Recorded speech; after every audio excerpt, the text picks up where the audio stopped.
welcome to story time.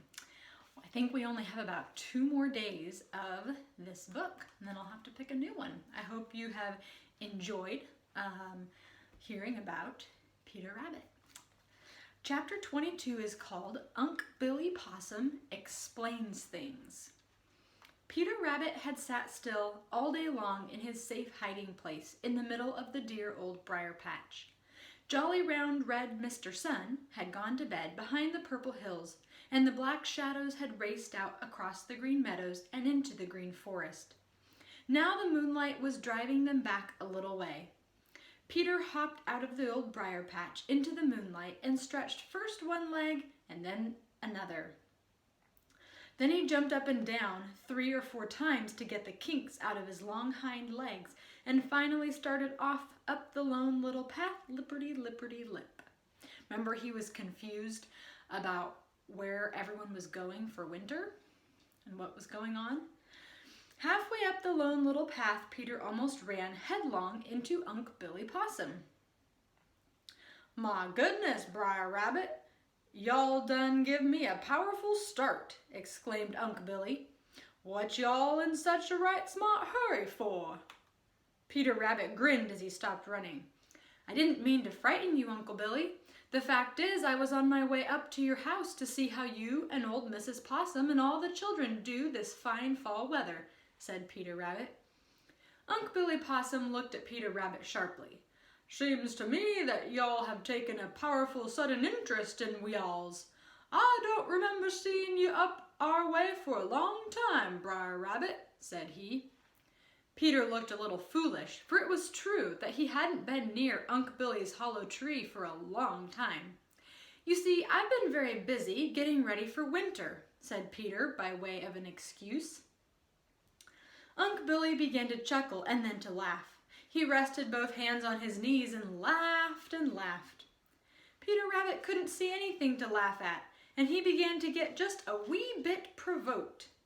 "What's the joke?" he demanded. "The very idea of Brer Rabbit getting ready for winter, or of being busy about anything but other people's affairs," cried Unc' Billy, wiping his eyes. Peter tried to feel and to look very angry, but he couldn't. No, sir, he couldn't. The very twinkle in Unc' Billy Possum's eyes made Peter want to laugh too. In fact, Peter just had to laugh. Finally, both stopped laughing, and Peter told Unc' Billy all about the things that had troubled him. "Johnny Chuck disappeared down in his house and said he would see me in the spring. What did he mean by that?" asked Peter. "Just what he said," replied Unc' Billy. "He done gone down to his bed and gone to sleep, and he's going to stay asleep until next spring." Peter's eyes looked as if they would pop right out of his head. "And Grandfather Frog? What has become of him?" he asked. "Oh, Grandfather Frog, he done gone to sleep too, down in the mud at the bottom of the Smiling Pool. I reckon you'll see Grandfather Frog come up right pert in the spring," said Unc' Billy. "And Ol' Mistah Buzzard? He shouted down from the blue, blue sky that he would see me in the spring. Has he gone to sleep up there?" asked Peter. Unc' Billy Possum threw back his head and laughed fit to kill himself. "Bless your long ears, no, Brer Rabbit, no indeed, oh my, no. Brer Buzzard done fly away down south to old Virginny to stay through the cold winter, and I most wish I was right along with him," added Unc' Billy, suddenly growing sober. Then Peter Rabbit had a sudden thought.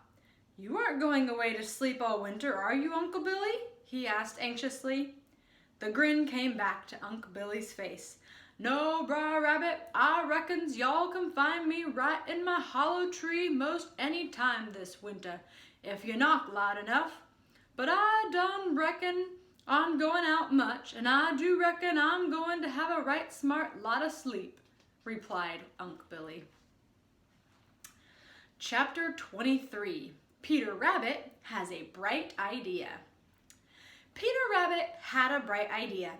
At least Peter thought it was, and he chuckled over it a great deal. The more he thought about it, the better it seemed. What was it? Why, to follow the plan of Johnny Chuck and Grandfather Frog to avoid the cold, stormy weather by sleeping all winter.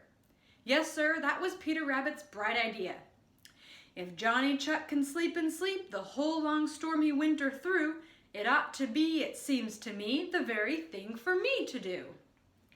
Peter Rabbit said this to himself as he sat in the middle of the old briar patch, chewing the end of a straw. If Johnny Chuck could do it, of course he could do it.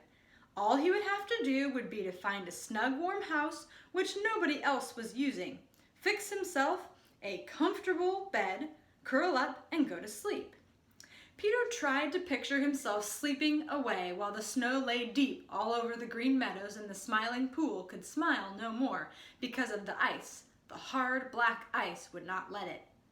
Finally, Peter could sit still no longer. He just had to tell someone about his bright idea, and, well, he wasn't quite sure of just the way to go to sleep and sleep so long, for never in his life had Peter Rabbit slept more than a very, very short time without waking to see that no danger was near.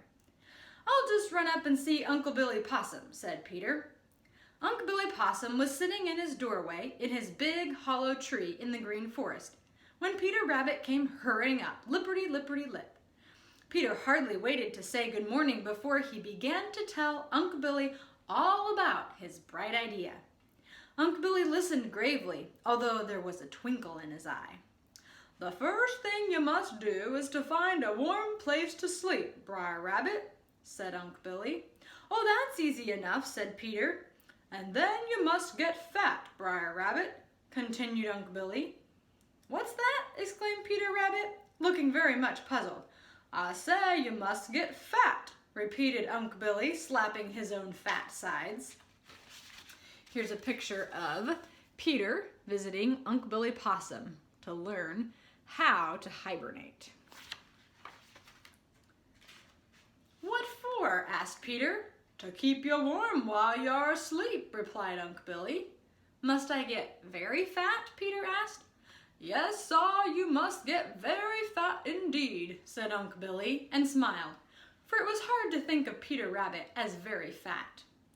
How can I get fat?" asked Peter, and looked just a little bit worried. "By eating and eating and eating, and between times sitting still," replied Unc' Billy Possum. "That's easy, at least the eating is," said Peter, who you know thinks a great deal of his stomach. "Is that all, Uncle Billy?" "That's about all, excepting you mustn't have anything on your mind when you try to go to sleep, Brer Rabbit. You mustn't get to worrying for fear Brer Fox going to find you while you are asleep," said Unc' Billy, and grinned when Peter happened to turn his head. Peter thanked Uncle Billy and hurried back to the old briar patch to think over all that Unc' Billy had told him. "I certainly will try it," said Peter.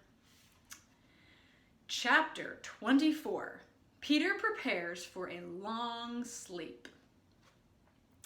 Day after day, Peter Rabbit ran about this way and that over the green meadows and through the Green Forest as if he had something on his mind. Jimmy Skunk noticed it. So did Billy Mink and Bobby Coon. But Peter wouldn't stop to explain. Indeed, he was always in such a hurry that he wouldn't stop at all. But when he met them, would shout "Hello!" over his shoulder and keep right on running, lipperty-lipperty-lip. Unc' Possum was the only one who guessed what it meant. Unc' Billy grinned as he watched Peter running about with such a serious and important air. "Brer Rabbit is trying dreadful hard to fool hisself. I reckon he's looking for a place to curl up and try to sleep all winter," said Unc' Billy. Unc' Billy had guessed just right. Peter was looking for a place to curl up to sleep all winter. Peter was too lazy to dig a new house for himself. Then it was too late in the fall anyway. He would just find some old deserted house that some of Jimmy Skunk's relatives or Johnny Chuck's relatives had given up using. So Peter went poking into every old house he knew of, trying to find one that wasn't so tumble down that it wouldn't do. At last he found one that he thought would be just the place, and Peter chuckled to himself as he planned how he would curl up in the bedchamber way down at the end of the long hall. "Nobody'll ever guess where I am," he said to himself, and and laughed aloud. Then Peter remembered that Unc' Billy Possum had told him that it was necessary to eat a great deal so as to be very fat before going to sleep, for that was the way to keep warm all winter. So Peter started out to grow fat. This would be fun, the very best kind of fun, for there is nothing Peter Rabbit loves more than to fill his stomach, unless it is to satisfy his curiosity. Peter Rabbit's stomach is a thing that's most amazing. It takes so long to fill it up, his time is short for lazing. Perhaps this is the reason why, when Peter isn't eating, he wants to loaf around and watch other people work. Anyway, Peter is a tremendous eater, and now that he wanted to grow fat, he felt that he must eat more than ever. So he began at once to eat and eat and eat. But there was one very important thing that Peter had forgotten. He had quite forgotten that it was now late in the fall, and the tender young green things which Peter dearly loves to eat were gone. He could no longer go down to the sweet clover patch and fill himself full to bursting. Farmer Brown had taken away all the cabbages and carrots and turnips that had made his garden so attractive to Peter. So now Peter had to hunt for what he had to eat. That made a great deal of running about, and it is very hard work to grow fat when one runs about. The more Peter ate, the more he had to hunt for his food. And the more he had to hunt for his food, the more he had to run about. And the more he had to run about, the more he hurried and the faster he ran. Now, of course, running takes fat off. "Oh dear," cried Peter Rabbit, "getting fat is not as easy as I thought." And that's where we'll stop. And the next day, we have just 2 chapters to read to finish our book.